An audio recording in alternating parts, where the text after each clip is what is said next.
Good evening and welcome to the South Carolina Public Service Commission. We are here on docket number 2025-250E. We have today been in hearing, and now we have a public hearing scheduled in the room. All commissioners are present. As far as parties, would you please identify yourselves, beginning with the company? Good evening, Mr. Chair, Vice Chair Williams, members of the Commission. On behalf of Duke Energy Carolinas, I'm Sam Wellborn. My co-counsel this evening is Ms. Katie Brown. Thank you. Mr. Willoughby. Thank you, Mr. Chairman, members of the Commission. On behalf of NCEMC, appearing tonight is Mitchell Willoughby and my co-counsel, Tim Dodge, who has been admitted pro hoc vici. Thank you very much. And Central Electric Power Cooperative. Chair Powers, Commissioners, good evening. Court Walsh for Central Electric Power Cooperative with my co-counsel, Bailey Jackson, to my left. Thank you. Thank you very much. And Office of Regulatory Staff. Good evening, Chair Powers and members of the Commission. Appearing on behalf of ORS, my name is Claire Benj. My co-counsel this evening is Chad Torrey. All right. And CC was here earlier, and they are not here now, but we're here all day. Ms. Wessinger Hill, if you would, please explain the ground rules for this hearing. Yes, sir. Thank you, Mr. Chairman.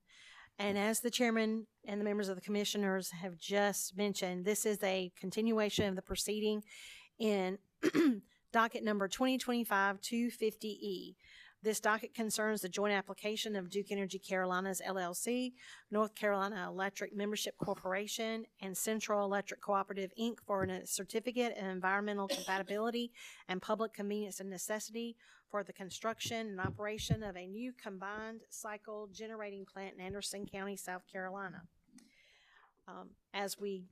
Before we begin this portion of the night or evening public hearing, need to go over a few rules, as the chairman mentioned. It is those who have signed up ahead of time are going to be able to speak. Whenever you are called by Mr. Bachman, if you will please come forward and sit at one of the tables with there's a microphone already on for your to sit there, and you will be placed under oath. And at that time, you will be testifying as a witness to this hearing and proceeding about the facts that are known to you related to the proposed application and the proposed combined cycle generating plant and facilities in Anderson County.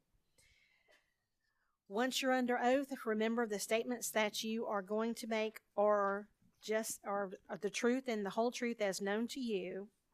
You will give your name, as well as the street on which you live and the town that you live. You don't need to give your street address or number on that end of it. Please remember that there will be a transcript of this hearing. It will be published and placed in the record, so anyone will be able to read it. Once you get up here to testify, please state your interest in the proposed project, and let the commission know the information that you wish for them to know via your testimony. Remember, this is the same as a court proceeding, as if you were at your county courthouse attending a civil trial or a criminal trial. Once you're done speaking, please refrain from moving at first. Let's see if you have any questions, because you may have questions from the parties that have just been presented, as well as some of the commissioners. As I mentioned, this is a court proceeding, and in fact, commissioners that are seated before you are known as a quasi-judicial body. This means that not only are they regulators, but they're also judges in this particular case, and they are subject to the rules of judicial conduct just as if they were a circuit judge in your county courthouse. Even if you have a question of any of them, and even if they would want to answer it, they are bound not to be able to do that because of the fact that they are subject to the rules of Judicial Code of Conduct and cannot answer those questions. Please remember that this is the public's opportunity to be heard and to say what you would like for the Public Service Commission to know with regard to this joint application. And, excuse me. We do appreciate your appearance here today. Mr. Chairman, everything is in order and ready to proceed. Thank you very much. Mr. Bachman, if you would please call your first witness. Yes, sir, Mr. Chair. Our first witness tonight is Rick Huffman. Rick Huffman, are you in attendance? Thank you, sir. If you please approach the seat that's available for you in front of the microphone.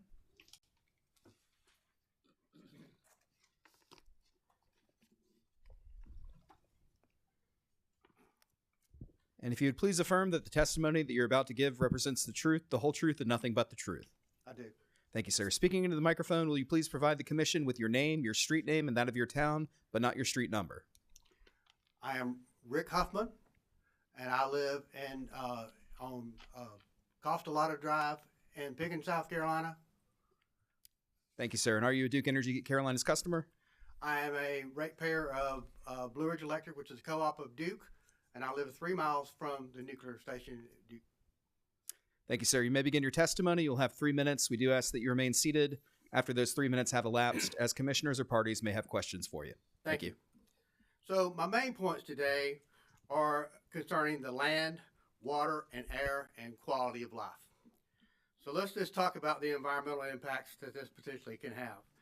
The combined cycle plant is proposed for a greenfield site in Anderson County with many precious natural resources and features, and including a stretch along Beaver Creek and its associated wetlands, which connect downstream to Rocky River and Lake Secession. Even if these streams and wetlands are not directly filled or rerouted, which could become necessary during construction, they will be disturbed by the silting and construction of this project.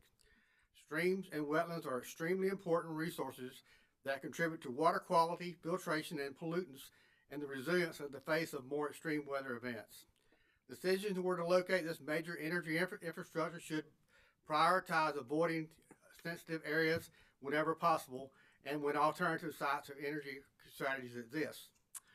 So also to address the community health risks.